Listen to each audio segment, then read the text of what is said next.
Science at Cornell University. Frank, for the past 30 years, he leads the Urban Grassland Program and teaches courses in horticulture, turfgrass science, and food systems. He has advised more than 25 graduate students who have gone on to contribute to both the study and practice of turfgrass science.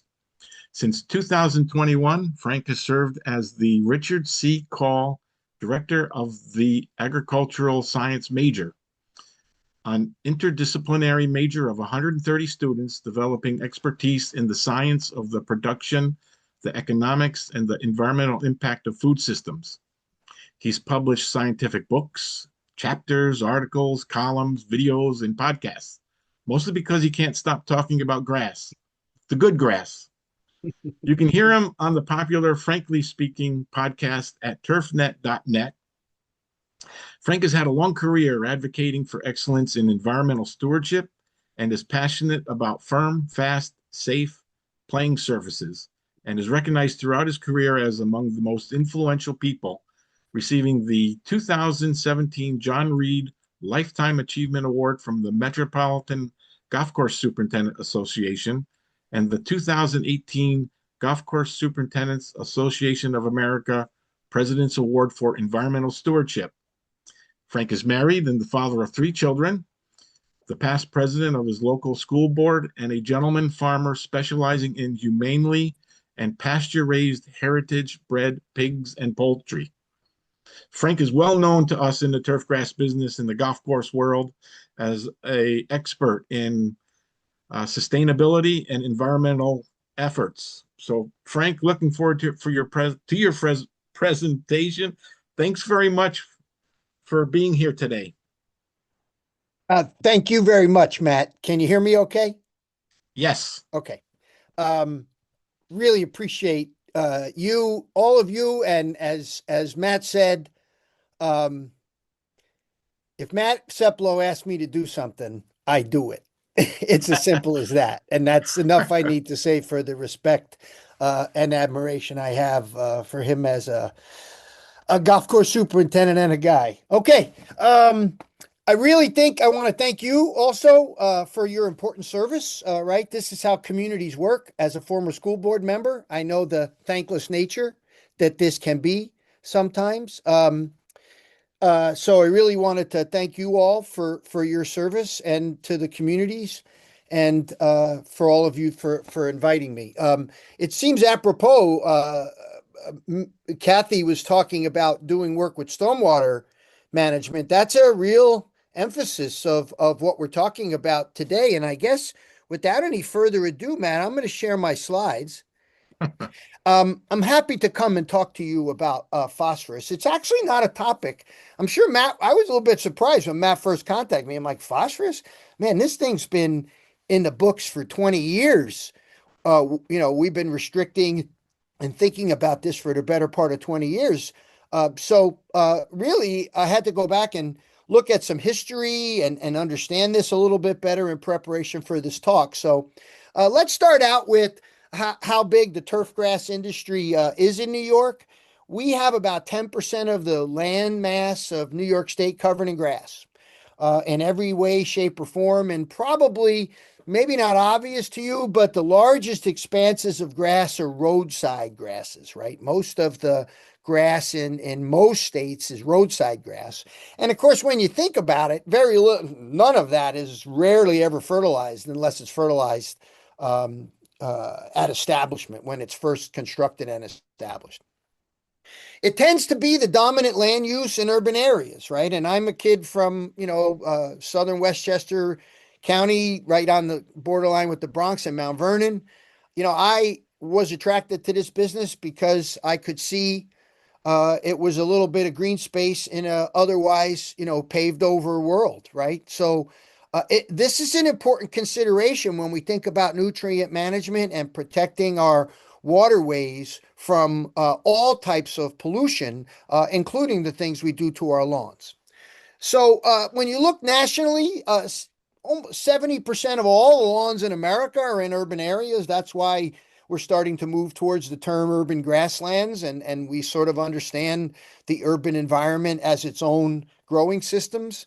And of course, this is true all over the world. And I've traveled to Japan recently, and I can tell you that their green space is revered, especially in places like Tokyo. Believe it or not, this was a picture I took yesterday when I pulled up to my driveway. We got about an inch and a half of rain in 3.5 hours. And this is, of course, one of the signals of climate change, right? I mean, my friend asked me the other day, "Oh, do you believe in climate change?" I honestly couldn't believe he actually said that to me. And I said, climate change isn't a religion. It's not a matter of belief. It's a matter of seeing enough compelling evidence to convince one. And I think part and parcel of our conversation has to be today and anytime we talk about these topics is whatever we learned 30 years ago about the way the world was working and engineered, it doesn't necessarily work like that anymore because of the enormous changes that have happened to the built environment and the transition that we're going through with climate change. So these very intense storms leads to enormous amounts of surface runoff.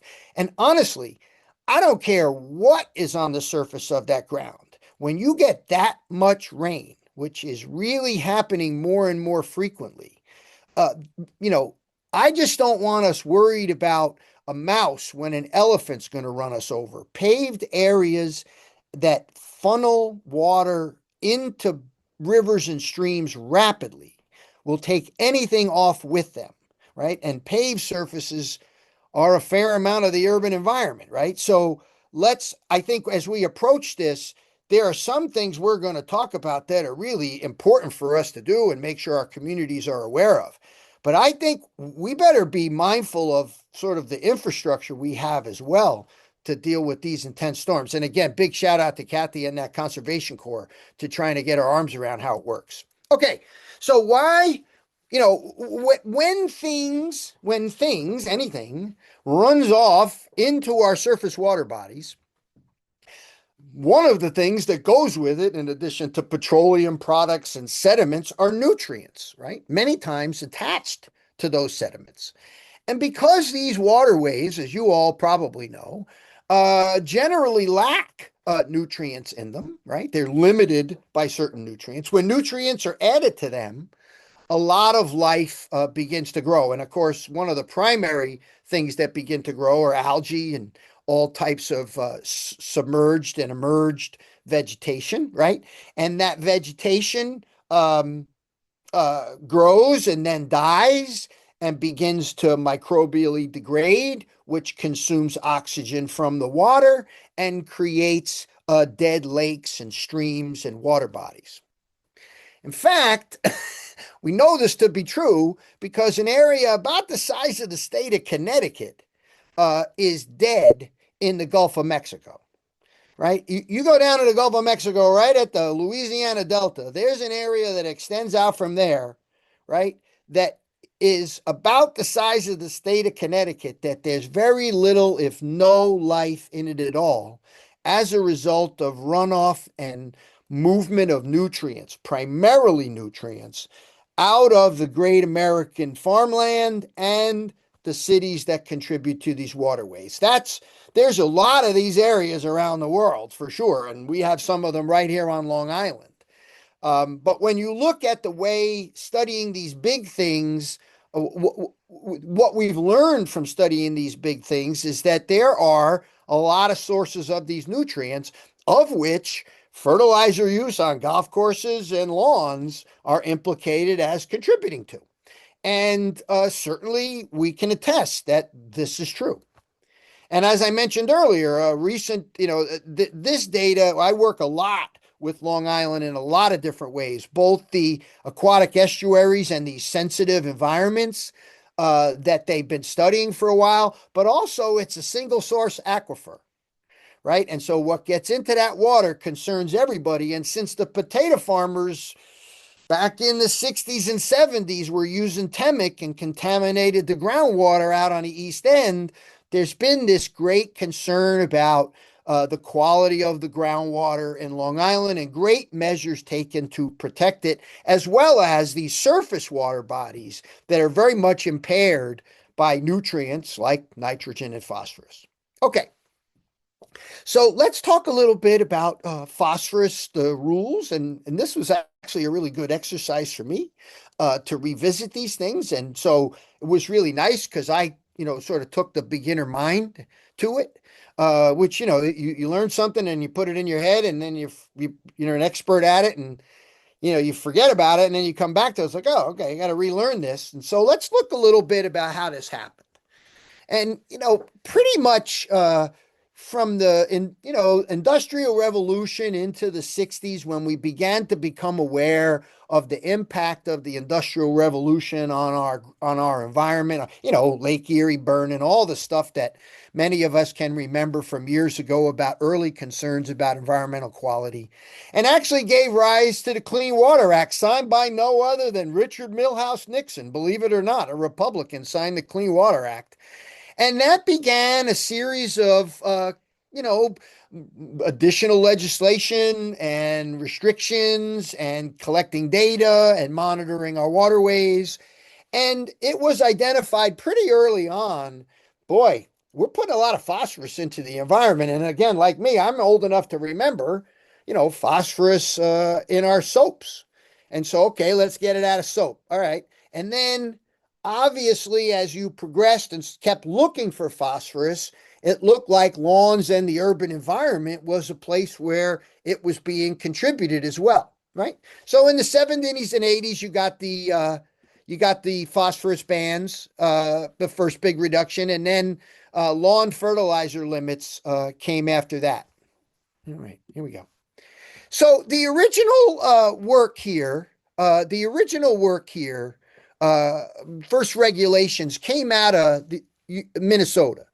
They had a split watershed. They were able to build a subdivision and pipe some of the runoff to one area and another of the runoff to another area. And they started to realize, wow, they did an experiment saying, well, we put phosphorus fertilizer over here, we get more phosphorus in the runoff. Maybe we should restrict that.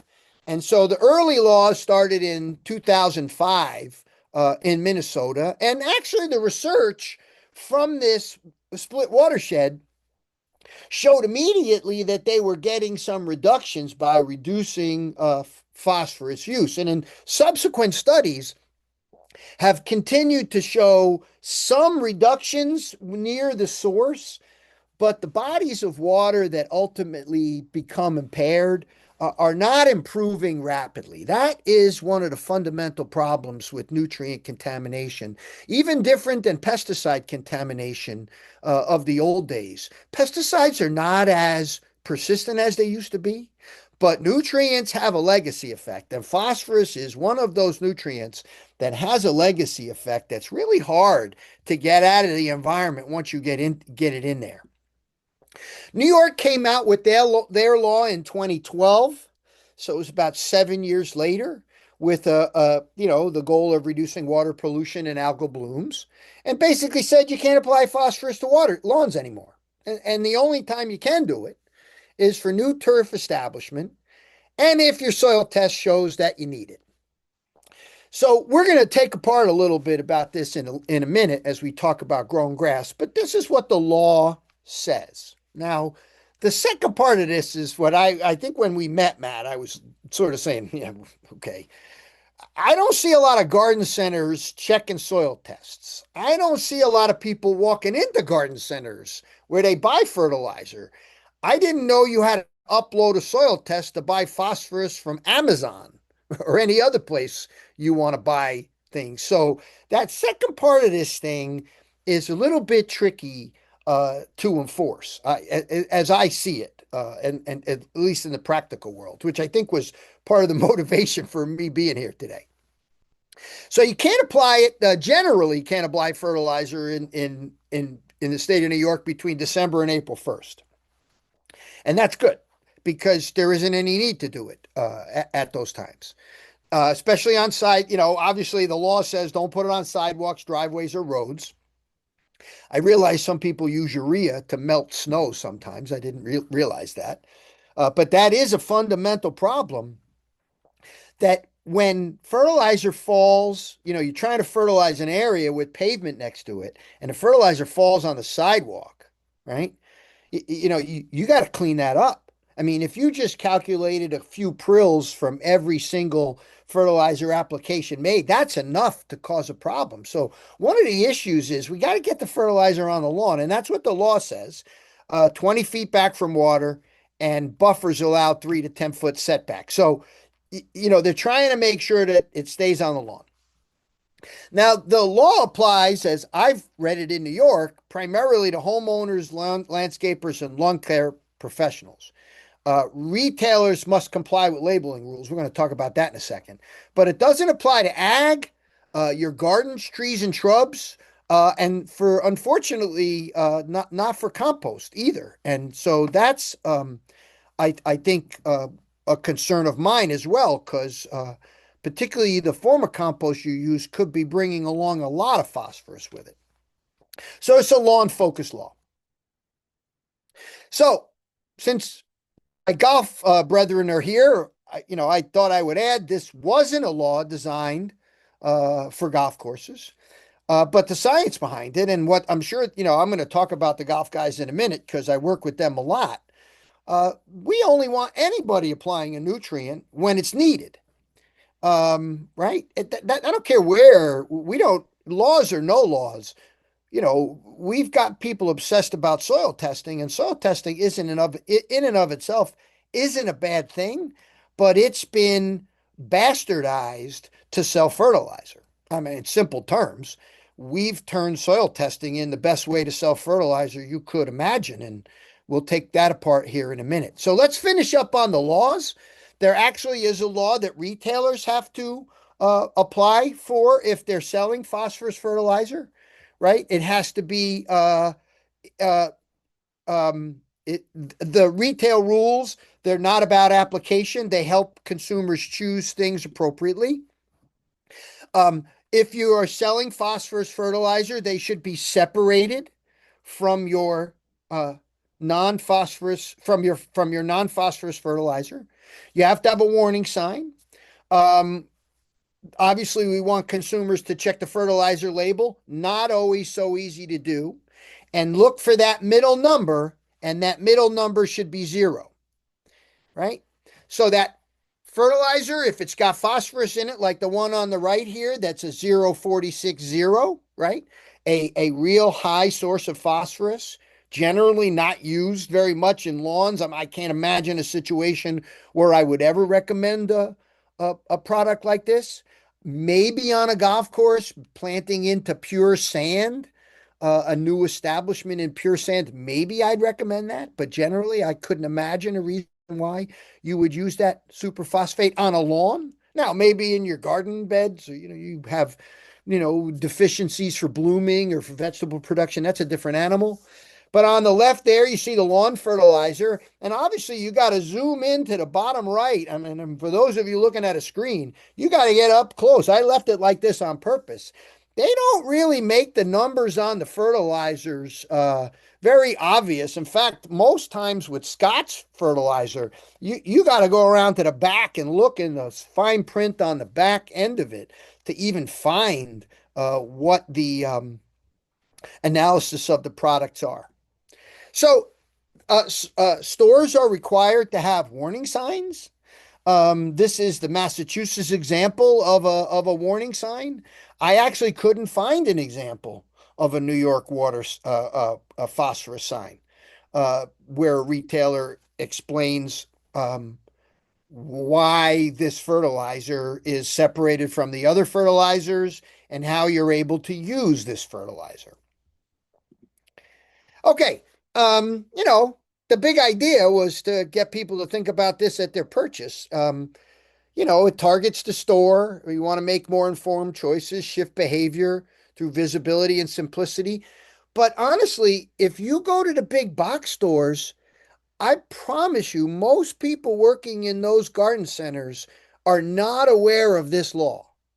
I can tell you a lot of those people are, maybe they've been there a little while. There's a chance they might have some expertise, but for the most part, it's a job stacking and moving and setting up a sales area for people to come in and buy things easily. So I think many of us who have worked in the green industry for a very long time think this is, a very well-intentioned idea, but I think the reality of what the garden centers, how the garden centers operate, especially, let me separate out. The smaller garden centers, obviously, you probably get some more personalized service there, and they may be aware of these laws. But I doubt the big box stores are paying attention to this. At least this is my professional judgment of what I've seen over the last decade since this law has been out, 20 years. Okay, well, when do you apply? Here's what we know for sure. You don't apply right before you get an inch and a half storm. So you got to look at the weather. You can go through all well-intentioned stuff, and I actually don't care what it is you're applying. We see this with herbicides as well as fertilizers. That if you apply and get a heavy rain, a lot of that stuff comes off almost immediately because it hasn't gotten in the soil to get tied up yet. So, our Cornell work many years ago really showed very clearly you got to be careful. And we saw this also with the use of compost. It wasn't necessarily confined to either fertilizers or pesticides, it included compost as well, led to runoff. So, we've developed a runoff risk tool that's part of our Cornell Turfgrass Forecast website that we've had up for about 15 years now. We just added this a couple of years ago, where you can use this QR code and go to it, and you can look at this website and determine what the likelihood of something running off your landscape is. And of course, as you know, I actually just got this from yesterday. And the runoff risk is very high today, even though we're not expecting much rain because the soils are fully saturated. And then you see that the risk drops off, and then some more rain is coming on the 6th and the 7th. So, what I would tell you is, if you're a weekend warrior and like to apply things on your lawn at the weekend, now's a really critical time to be looking at these weather forecasts so you can determine when is or isn't a good time for runoff. We actually adapted this from a manure runoff model that was developed in Minnesota and Wisconsin and made some adaptations to assess risk in New York State area. So, we're working to try to help people minimize the risk as much as possible to support that law. Okay. So why don't I take a minute here and not share for a minute? Are there any questions that I may have generated or people might have? I can go right back to the slides. Don't feel bad. Any questions you guys have, just feel free to shout out. Go ahead, Diane. Um, my question is just how much of the phosphorus containing fertilizer is actually sold in New York State, percentage wise, since it usually is not necessary. Are they still selling a lot of it? I wouldn't say it's a lot of it, right? I wouldn't say that when I go in and I don't have the data, okay? I don't know that this is easy data to get. Relative, retail stuff is not bulk stuff. Most of the regulations about storage and handling address bulk storage and handling. So, anyway, my perception is that there is very little phosphorus containing fertilizer sold in New York State. I would say very little, less than 15%. And is the nitrogen as much of a legacy problem or does it clear more readily? The nitrogen is not as much of a legacy problem as a nutrient itself, but it becomes part of the biomass, right? The phosphorus gets tied up a little bit more, right? And so it sort of sits there resident in the soil. The nitrogen is more soluble, moving through all the systems. So, Yeah. I mean, it's legacy in that it's all there, but it's not legacy like the phosphorus that just sits there. Thank you. Jen? Thank you, Dr. Rossi. First, I want to say I'm with Cornell Cooperative Extension, Rockland County, and we do run the Stormwater Consortium out of Rockland County, Beautiful. which happens to be one of the best in New York State. So we work a lot with the DEC. So I'm excited to have you on.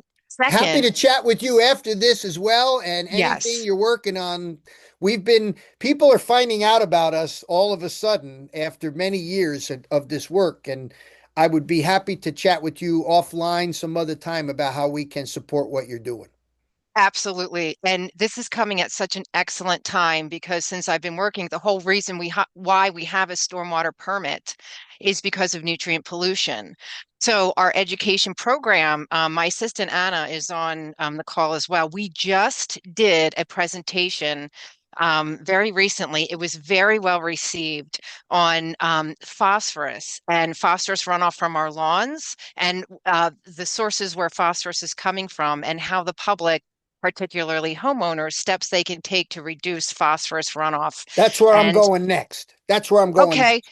great. One of our initiatives that we're trying to really kick off is sustainable lawns, and you are showcased in that. So we can Oh, connect with that, okay. and we can talk about that more because I think it's kind of not just that, but how thin our turf is.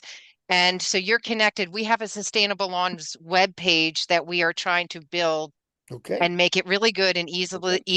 easily understandable for the public. But Okay. I just want to add something about the fertilizer law. Yeah. Our legislators, I drafted a letter and all of our legislators and our county executives signed it and we Yeah, can I get heard it. about this. That's the reason Yes. that's the reason I'm here, I think, right, Matt? I think that's one of the reasons I'm Yeah, here. yeah, it was part of it for sure. Yeah. Yep. Yes. Yeah. So that letter is very well received. And I had suggested steps that they could take to start enforcing this law. And I know it can be enforceable because I used to work at DEC doing enforcement. And this would be, in my opinion, the easiest retirement job ever. So I will share this letter. We now have a contact directly at the governor's office who can put the letters in her hand. He said it's better to get them mass signed and put them in her hand. And I will talk about that also. So I Okay. don't want to take up too much Did you time. have a Thank you. question or is that your comment? Sorry, that's my comment. Okay, very good. Any other questions? Hey, Frank, you kind of got me with April Fools. I did. How about that? Yeah, but honestly, I did read a while ago about fipronil in the water supply and water bodies from dog poop from flea collars. So I don't know how close we are to 1,000,000 pounds, but it must be something. That's the state of South Carolina. Okay, so let me get back to my slides. I'm glad. Yes. Yeah, pet waste a big deal. All right, so let's talk a little bit about something that I know a little bit more about, which is fertilizer needs, right? So what governs why, how much, why, and how much when you have to fertilize, and obviously the use of the site uh, matters, right? The type of grass you're growing, the age of the lawn tends to be one of the most contributing factors in lawn areas. Do you water, and what's your soil like? Right? And sandy soils tend to not hold as much nutrients. Heavy soils usually are fairly fertile. If you've got a lawn that's generally over the 5 years old, your phosphorus needs are minimal. I mean, I can't imagine a reason why you'd have to put phosphorus on your lawn. And, I got myself in trouble when I first came back to New York in 1996 and was sitting around the memorandum of understanding meetings with the New York City watershed when that whole thing was happening in the mid 90s. And I said, I don't know why we're fussing about phosphorus fertilizer. Our soil test shows hardly any lawns in New York needed. It was like this big light bulb went off. And then I got in trouble with Scott's, who very much wasn't selling, no one was selling 0P fertilizer at the time. And so that began the issue here in New York. Now, when we say age of the lawn, this is a conceptual understanding of how that works. Like, the relative phosphorus need at establishment is the highest it's ever going to be in the life of that plant. You plant grass as seed. This isn't really true for sod. When you plant grass as seed, it has its highest phosphorus needs within a few months. That need gets down to minimum levels. And then as you see, even beyond a year or two, um, generally the plant produces enough organic matter at the surface that it holds on to the phosphorus, and there really isn't much need for additional supplemental phosphorus, once that lawn's 3 or 4 years old. Now, we talk a lot about, okay, how do you know if you need phosphorus, right? And I've already disparaged soil testing as a tool for the fertilizer industry. And so let me just talk about the anatomy of a soil test. First, you go around your lawn in different places and you take a bunch of samples from the soil that represents what your lawn is growing in. And then you combine that soil at a particular depth that you take it, generally 4 to 6 inches, right? And you grind it up, you put it in a bag, and you ship it to a lab. At the lab, they go through, drying it, dissolving it, exposing it to chemicals to extract the nutrients from that soil, right? And they give you the nutrient levels in that soil that were extracted by those acids generally that were used, okay? That in no way, those numbers are meaningless.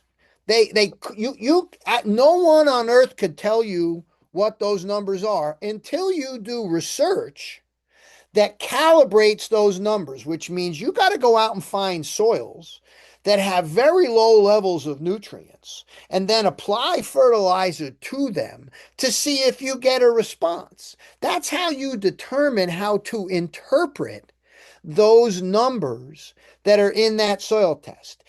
And most of the modern soil tests, even my own Cornell University, are still using antiquated interpretations of those numbers.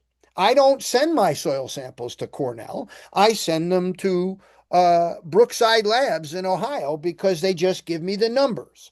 They don't go through all the processes that even, how we've outsourced soil testing here at Cornell. Because ultimately, what's determining what you do is how you interpret those numbers, how you interpret those numbers, how you can say, that's not enough, that's enough. Okay? First off, let's understand how phosphorus behaves in the soil relative to a soluble cation, right? Phosphorus exists as a anion, a negatively charged ion. Potassium exists as a positively charged +2 ion, right? Soluble, moves through the soil. Phosphorus, you can see as a soil sample depth, is pretty much confined. You look in the top 3 inches and you're looking at 80%, 75 to 80% of all the phosphorus that plant's exposed to is up in the top 3 inches, right? And so, when you sample deeply, the deeper you go, the more you dilute that phosphorus sample. But it also indicates that the problem with phosphorus in general is runoff, the movement of the material across the surface of the ground. Very little phosphorus comparatively moves through the profile, any soil. I mean, it can get to shallow groundwater for sure over a 20 to 30-year period, I would bet. But in the time scale we're talking about and normal soil conditions, that phosphorus is going to get tied up and stay at the surface, which means it stays a risk for runoff, right? As it stays at the surface. And if your lawn is thin, right, as Jen just said, as if your lawn isn't covered completely with vegetation and rain comes and the soils move, they take phosphorus with them, of course. Now, this is not even new data. This is where we were at 20 something years ago. 90% of the samples using our modern interpretation of soil test phosphorus levels, right, have adequate phosphorus. So we never really needed to recommend them. We weren't sure why fertilizers back then even had phosphorus in them. And I think it's just simple, you know, consumerism, right? People think they get more when there's a number there. And if there's a zero there, they want to pay less, or they're like, well, maybe I need it. It's not going to hurt anything, except the problem is it does hurt things. So, I don't want to get into why we used to sell things like this, but there is pretty compelling evidence that we really don't need lawn fertilizers with phosphorus in them. Now, going to get in the weeds a little bit here because a former graduate student at Cornell, one of my students at Cornell, uh, went on to the University of Wisconsin-Madison and started studying phosphorus needs in sand-based putting greens. So these are modern golf course putting green construction built on sand. And why that's important, even, maybe you're like, well, what are you talking about this for? We're talking about lawns, Frank. And I'm telling you, if you want to measure, if you want to see nutrient deficiencies, the only way you're ever going to get it is if you grow grass on sand. Any native soil that you're growing grass on probably has plenty of so much phosphorus in it you couldn't do a calibration study on it because the levels are already too high. But when you can create those deficiencies, and you see the purpling and thinning of the plots in this particular study, right? He was able to create these phosphorus deficiencies. And so you can see, I'll show you some numbers now, right? You look at the numbers and you see that 3 and 4 and 5 parts per million, those plots don't look very good. But as soon as you get to 7, 8, 11, 17, those plots look perfectly fine, right? So these are individual plots with different nutrient levels in the plot. And I'm happy to report as soon as you apply phosphorus to those low phosphorus soils, they get better. They look like 7 part per million. But what we learned was, number one, grass doesn't need much phosphorus, at least based on the Mehlich 3 soil test, right? It's saying somewhere between 7 and 11, at least this particular type of grass, creeping bent grass on a putting green, right? But it also operates like a light switch. Once you get to a certain level, right, you don't need any more. Now, if you're in a high performance situation like a sports field or a golf course where you're putting up with a lot of traffic, right, and you're putting a lot of nitrogen into the system to get the grass to grow, it will take the phosphorus out of that system, right? Now, and if you take the clippings off, now you're mining that system. So I don't want to suggest, oh, all I got to do is be 7. No, you want a little bit of a buffer there because there's going to be reasons if you remove the clippings, which we don't think you should do, or you're under high traffic conditions where you're adding more nitrogen and then extracting more nutrients out of there. So I think it's important to understand, first off, grass doesn't die from a phosphorus deficiency. When it gets purple, you add phosphorus, it grows back. This idea that nutrient deficiencies are like the electric chair just doesn't work anymore. And we don't think about it like that. But it does sell fertilizer when you get people scared about a nutrient deficiency. Okay. So with all of that as a backdrop, right? And I got some other things we can talk about with how we talked about needs. Many years ago, back in 2008, Doug and Marty wrote this paper on transport of phosphorus in these ecosystems. University of Connecticut and the New England Interstate Water Pollution Control came out with these voluntary fertilizer recommendations for nitrogen and phosphorus. So as you can see, I mean, none of this is new.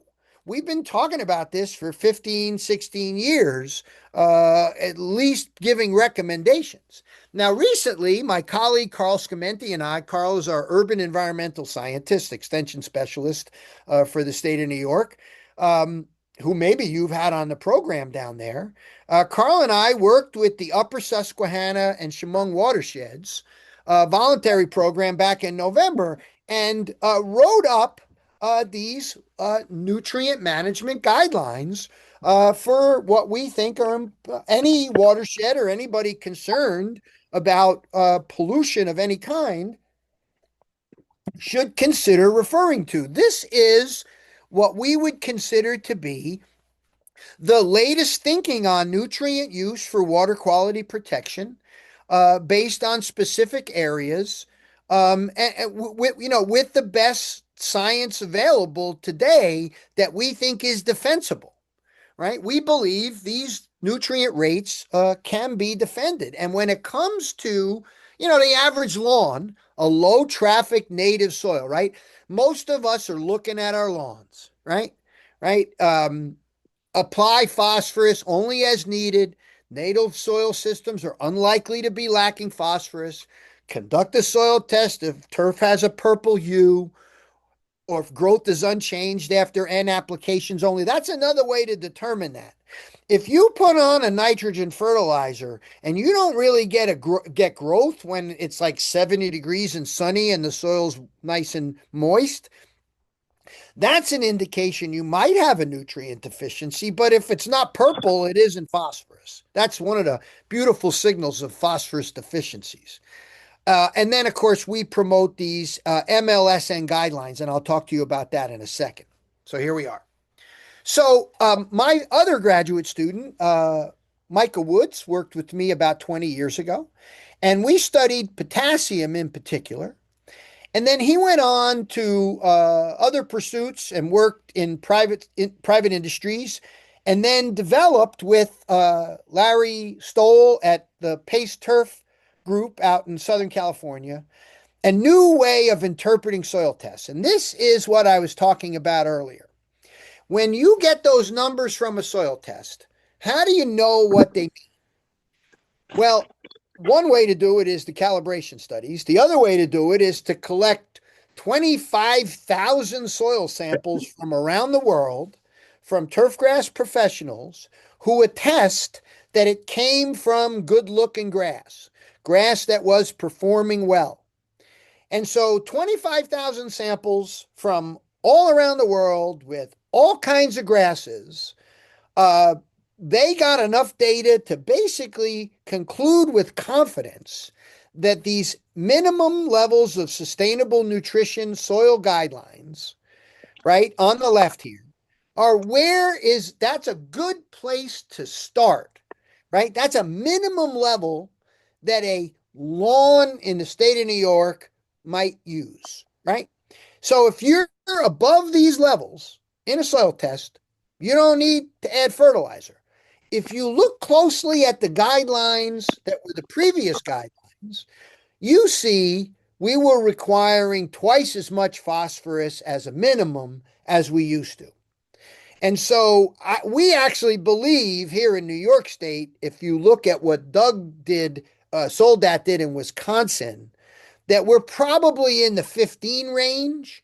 And some states are actually conducting some of their own MLSN guidelines. In fact, Delaware just did their own, and theirs are a little bit lower than these, where they still feel like they get excellent lawn turf performance following these guidelines. So first off, I'll tell you, there's a basis now, a good scientific basis of re-looking at the way we look at soil tests. If a soil test is required to buy phosphorus nutrient fertilizer, I would tell you that the best way to interpret those numbers from that soil test is using these MLSN guideline numbers. And that in I think there's been 3 studies now that have been conducted looking at turfgrass performance following these MLSN guidelines, and they are showing you're reducing fertilizer use 60 to sometimes 80%, right? Not so much nitrogen, but certainly all these other nutrients that we fertilize for as well. So it's really important to understand that if we're going to be basing our decision making on soil testing, how we interpret those numbers is critical. And I would even say my own organization has a little bit of work to do in improving this. Now, first off, this is a pretty simple thing. You got to leave clippings on the lawn. It's as simple as that. And I think the development of robotic lawnmowers, automated mowing of lawns, is probably going to help with this. because, it's cutting the grass all the time and putting the clippings back. And we know when you do this routinely, you're reducing your fertilizer needs as much as 20 to 25%. You're just completely returning what you would otherwise be harvesting and taking to the landfill. And that's just a crime, right? That we would take these nutrients out of the soil, put them in a bag, and send them to the landfill, which contributes to many of the methane problems that a lot of organics bring to the landfills. And of course, if you're pushing your clippings out onto the sidewalk, instead of leaving them on your lawn, this also reduces pollution. Now, when I first got here in 1997, and the memorandum of understanding was going around with the New York City watershed, and the east of Hudson areas were identified as big problems. I developed a lawn care water quality almanac that we hired a artist to draw all these pictures. And it's a 12-month calendar that oddly, it might still be available. If you read it now, I would say 20% of the stuff we wrote in here is wrong now, because the science has improved and we've been able to understand our fertilizer needs better now than we did when I wrote this, essentially 30 years ago. But when you look at this particular image, you see all the places that urban pollution can come from a suburban yard, right? Whether it's a downspout or overwatering or tree leaves or grass clippings or pet waste, right? It's all contributing to water quality issues, because everything that gets on the pavement that gets into the storm sewer is going to contaminate a surface water body if it's not treated in advance, which most places aren't. Now, there's a note here I want to add about compost. This happens to be my compost pile for our farm operation here at Belcanto Farm. And you can see the various stages from the left to the right. And instead of getting into all the stuff about compost, this is a biosolid compost. It takes about 18 months for it to get from the left to the right. And the right, we basically dig out and use in our gardens, where my wife grows cut flowers and does weddings. But just the other day, I saw some compost spill on the ground. So on the left, you can see me simply taking the picture from the compost area there from above the ground. And there's two things going on here. One is the compost is dark. And so when the sun is out, it heats up the ground around it, but it's also nutrient rich.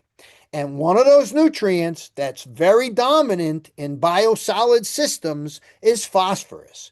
In fact, when you look at organic fertilizers, one of the problems they have is getting the phosphorus out of those fertilizers, because they tend to come along with everything you compost. If you're composting plant material, it's got phosphorus in it. You composting biosolids, animal manure, in our case, pig manure, it goes along with it. So the idea that compost is exempt, even completely stabilized compost is exempt when you're worried about phosphorus pollution. That's a little bit concerning to me, and it sort of feeds that. Well, if it's natural, it's good, and I think we want to be really careful that we discriminate against all things that lead to pollution. And I'll just say this at the end: Marty Petrovic did some work with Doug Soldat looking at phosphorus runoff. And in places where they incorporated on sports fields lots of biosolids to improve the field, when they did runoff work applying rainfall to those areas, the runoff, even in a dense turf, was pretty high in those high compost treated plots, because they're so overloaded with phosphorus. So let's just, in the garden, in your flowers, with your veggies, where they're being taken up and you got them mulched, they're covered, whatever, they're not going to be spilling onto the pavement. Okay.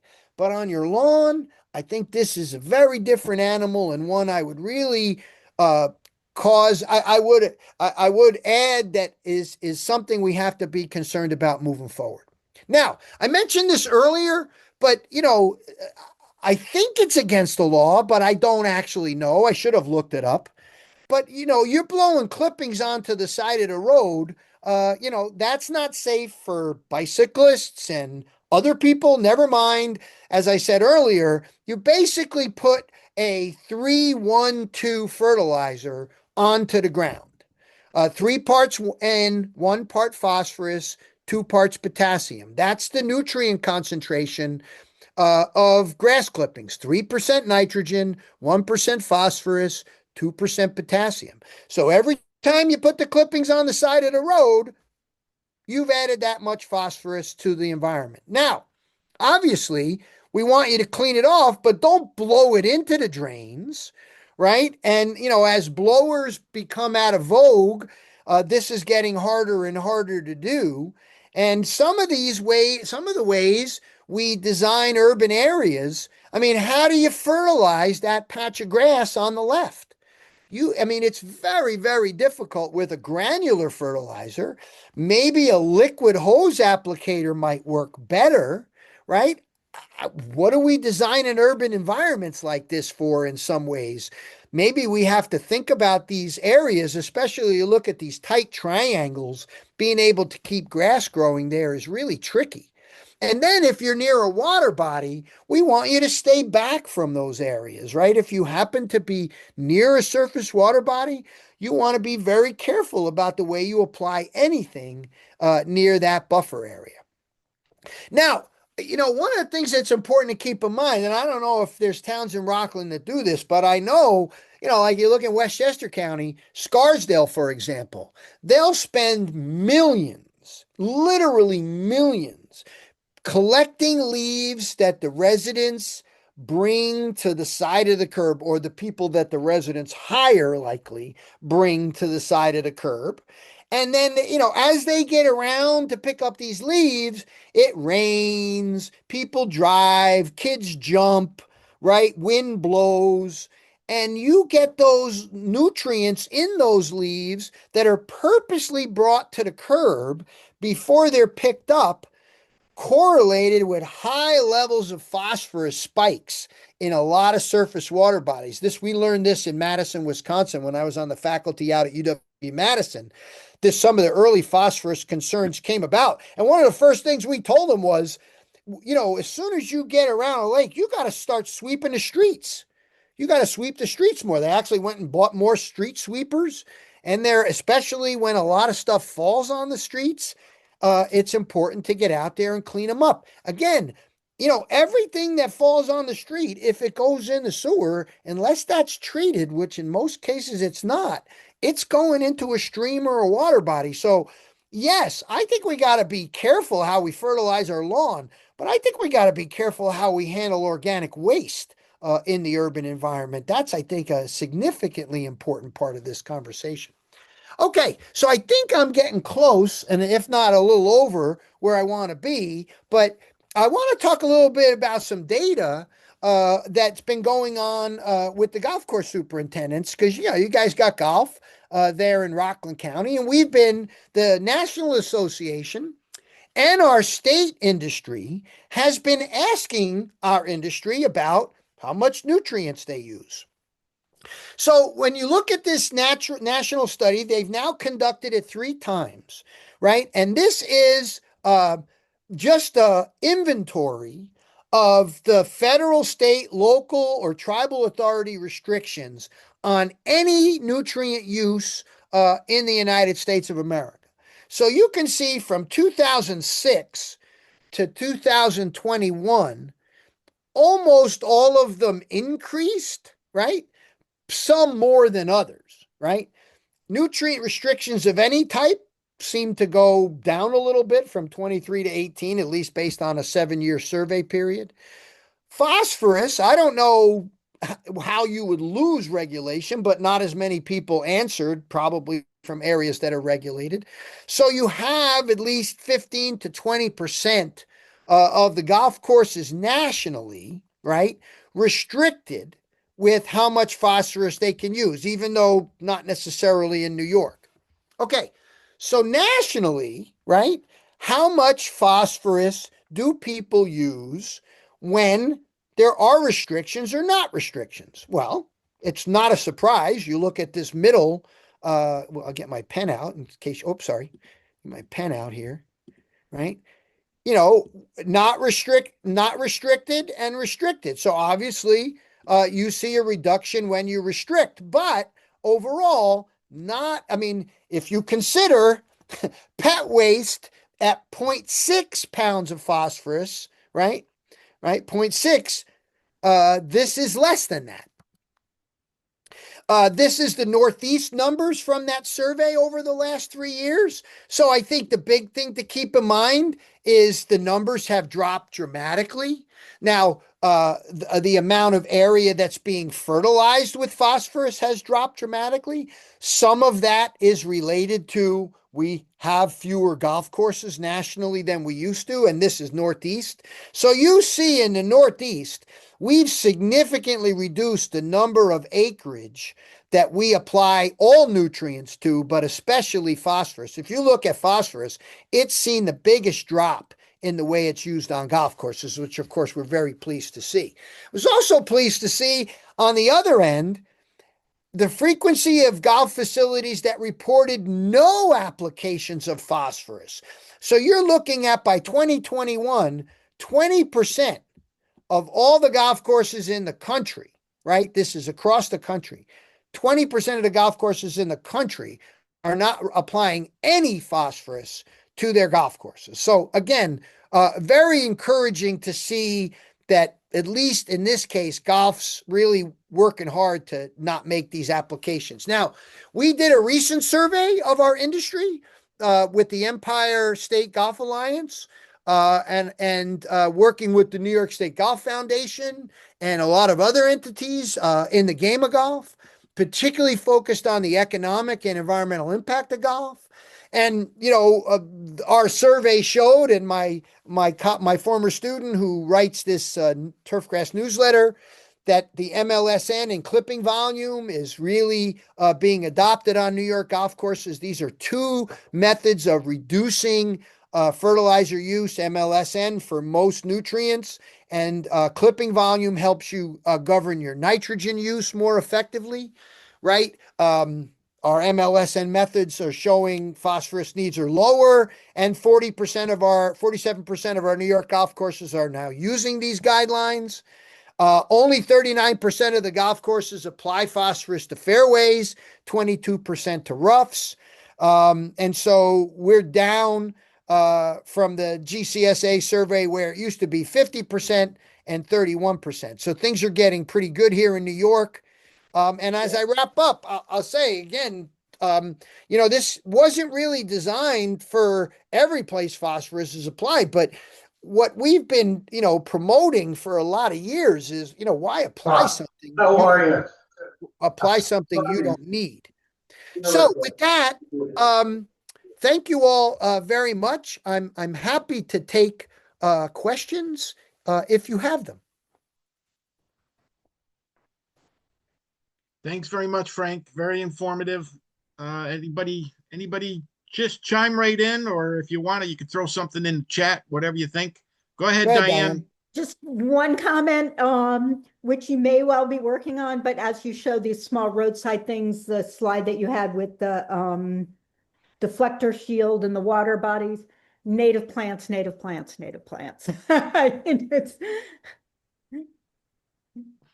Nothing's as simple. Okay. Here's the thing, Diane. I think we do it. I think we do it because really the one we're looking it's for. easy. I think we do it because it's easy.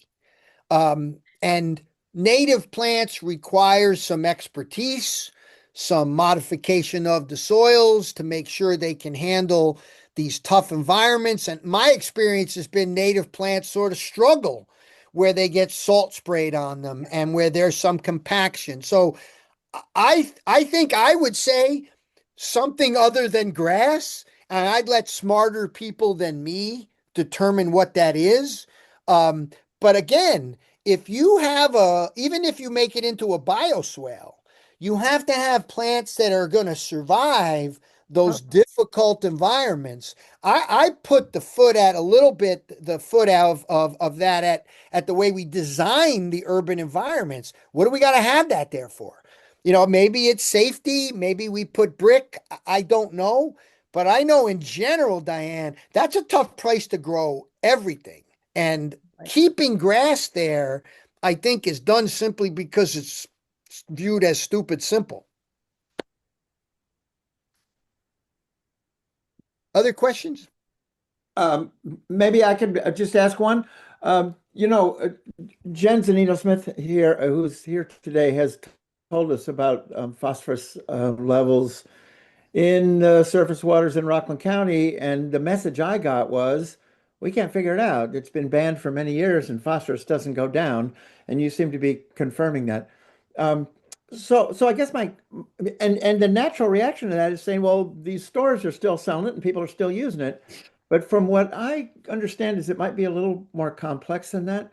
Evidently, if tell me if I'm wrong, the phosphates are not necessarily that soluble. They stick to the soil and that they don't transport really quickly.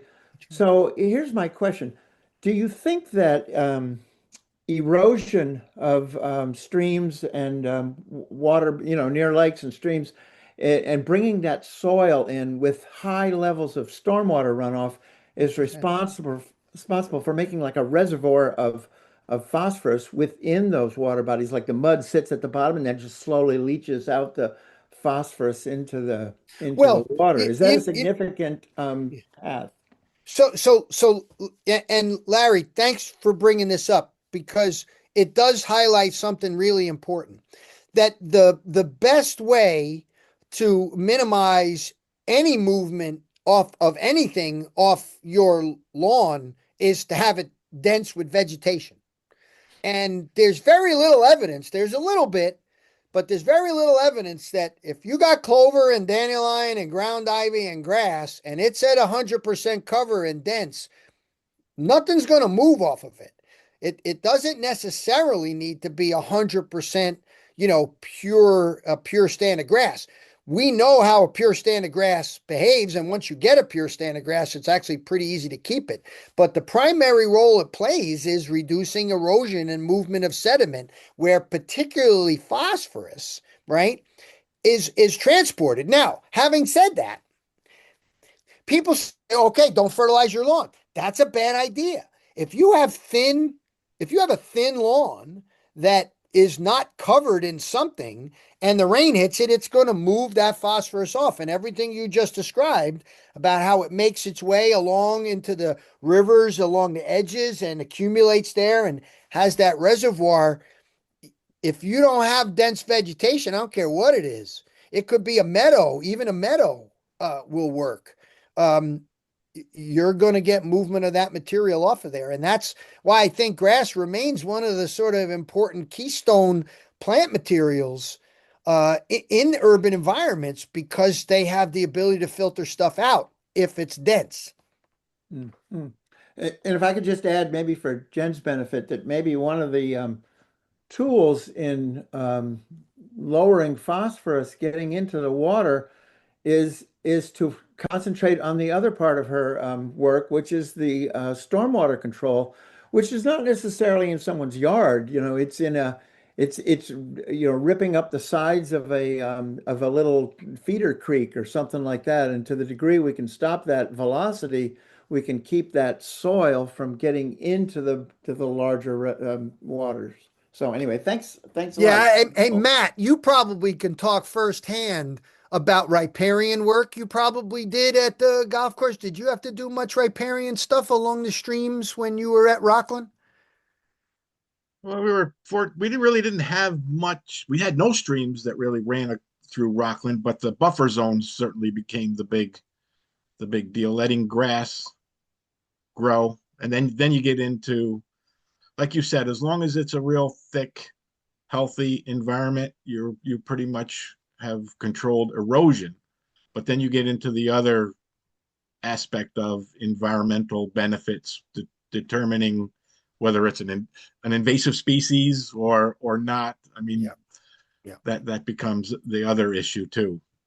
Yeah. So Great. yeah. All Yeah, right. any construction, right? Anybody that does any construction, that's the big deal with silt fences. Yeah. How many times have you seen a construction site with the silt fence down and a big rain event and the water's all muddy? Yeah. There's a reason why the water's all muddy. That's right. Go ahead, Jen. I suppose it's not really, I'm sorry, a question again. Is just sort of a point to draw everything together. I have an interactive map of our impaired waters in Rockland, and they are Rockland Lake, which has had a harmful algae bloom every year. It's on the New York State 303 D list for impaired waters.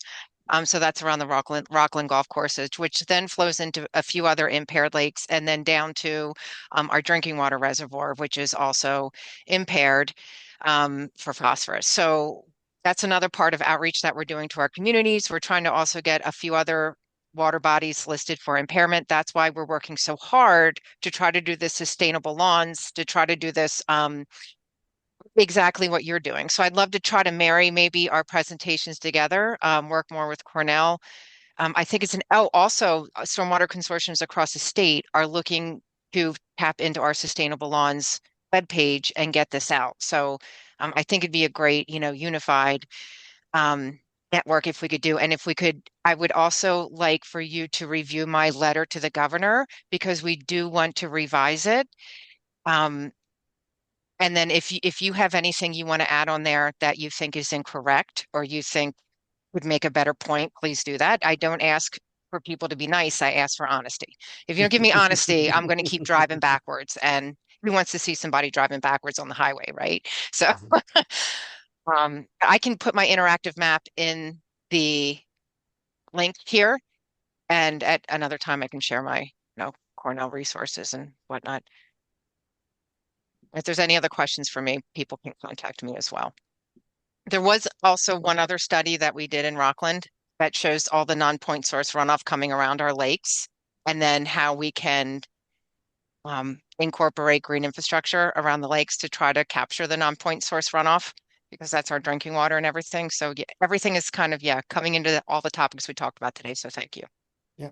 Glad to do it. I look forward to hearing from you, Jen.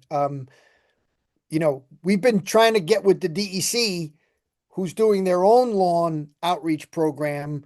And I just don't understand why we're recreating all these things when we've been at this for 20 Wow. years. I mean, I wrote that almanac 30 years ago about water quality protection. And now it's changed, right, to sustainable lawn practices, such like that. But one of the things I want to make clear is, this was about a phosphorus fertilizer thing. But I think what everybody's concerned about is all the contamination that occurs in a watershed. And it's a many pronged approach.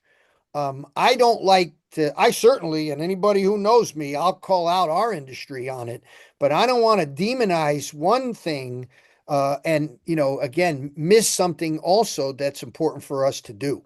So I think it's when you have those impaired waters, Jen, it targets where the issues are and Mhm. then you can work backwards to try to solve it. But back to Larry's point and our point earlier, phosphorus isn't going to clean up out of the environment anytime soon. It is something that we have to learn to live with now, and all we can hope is that we don't continue to contribute to the problem because it's going to be very hard to get some of these places where it's accumulated improved. Yeah, we should never be recreating the wheel. So we are a very forward-moving consortium, and we'd be glad to connect with DEC. So we're not doing that. Yeah, Thank you. me too. I've, I've been trying to get Hi, their attention. in Rockland County Parks, we provide the public with dog waste bags.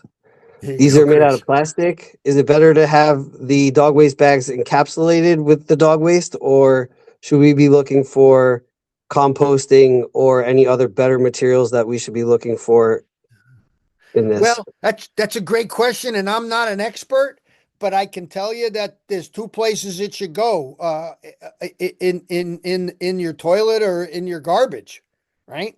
I think you could put it in your garbage.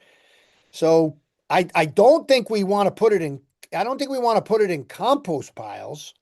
I But was suggesting a composting bag because oh, a often we have the bags compostable that are, bag. Yeah. unfortunately, the people will bag their dog waste, but then just throw it on the ground, not put it in the garbage can is the majority of it. Okay. Well, if it's compostable and it sits out there, then it's going to defeat the purpose of yeah, Bagging it. I don't have a Chris, that's a great question. And I'm gonna go ask Chat GPT what they think about that right now, but I can't give you a good answer.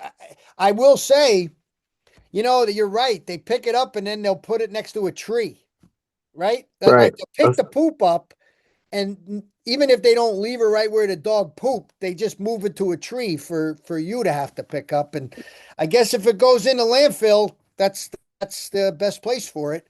You certainly don't want Right. them flushing their, plastic bags down the toilet. Right. Thank you.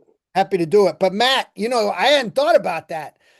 We got enough trouble with pharmaceuticals that humans use accumulating in the watersheds. I hadn't thought about this from a pet waste perspective, but you know, all I can tell you is an average dog is shitting more than any lawn fertilizer application is generally applying, just for So perspective.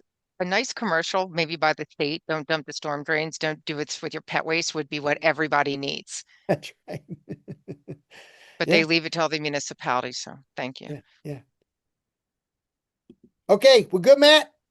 Yeah, one just for you and the rest of the people on the Zoom meeting too. I mean, we got a Rockland County sent out, and Jen, I don't know if this is the letter you're referring to, but it was on December 4th, 2025. DEC must enforce New York State nutrient runoff law. Yes, and we're going to create either a link online where everybody can sign it and it goes to the governor, but we now have a contact straight to the governor's office. This all recently happened, and he said it's better to get a bunch of letters signed and send it to him, and I'd like to actually revise the letter that we have. But yes, that's what we're referring to. I can Okay. put the link for that in I can put the link for that in here as well. Okay, so Yeah, Jen, so you're a Frank, stormwater person. You're not a horticulture person. No, I did environmental science. I didn't, Okay. yeah, stormwater, yeah.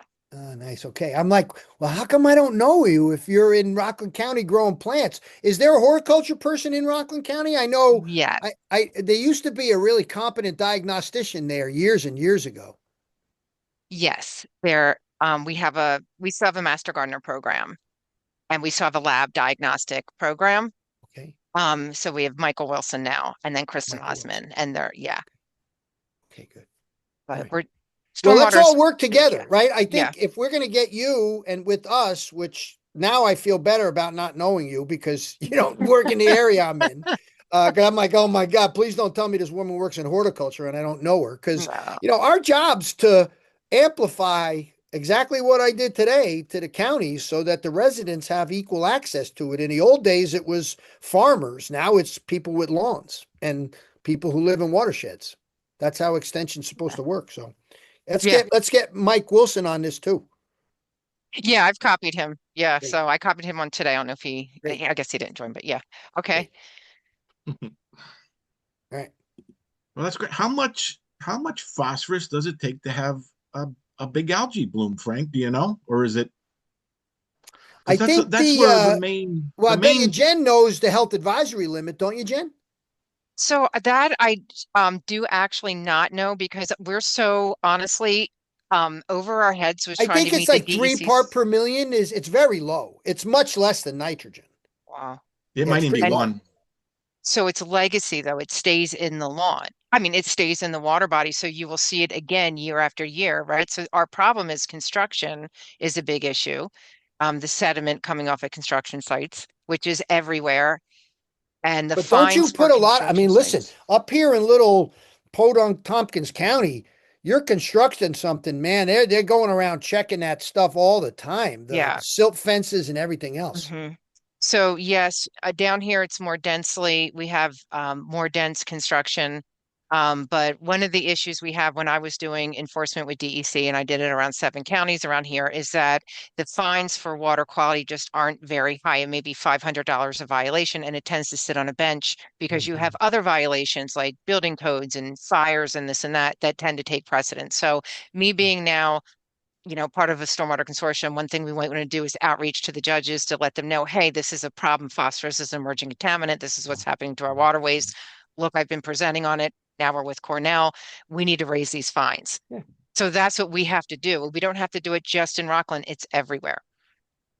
Yeah, that's how we'd better control the, what's happening with construction. Yeah. Perfect.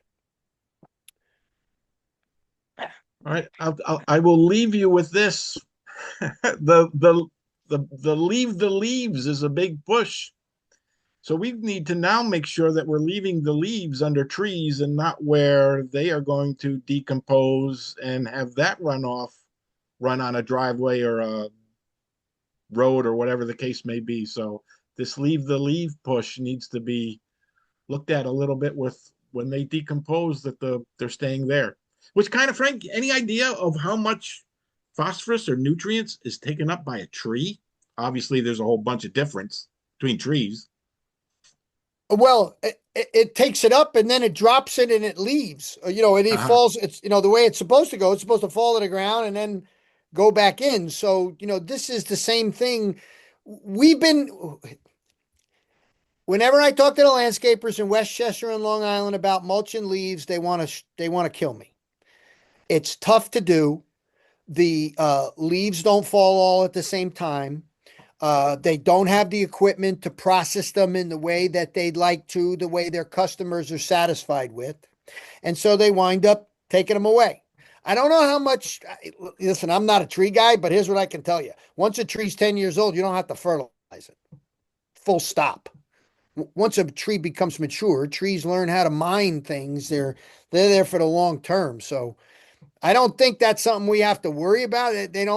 They're never, you probably noticed from the golf course, I think there's actually some data that shows golf course trees grow 30% more biomass annually than trees in the forest because they benefit from the fertilizer that we put on fairways and rough areas. So, trees will take up phosphorus if you give it to them. I just don't know what their demands are. All right, I got to run. We're good? Great. Yes. Thank you. Thanks very much, See you guys. Frank. Bye, Jen. That was awesome. Thank you. There's also some great information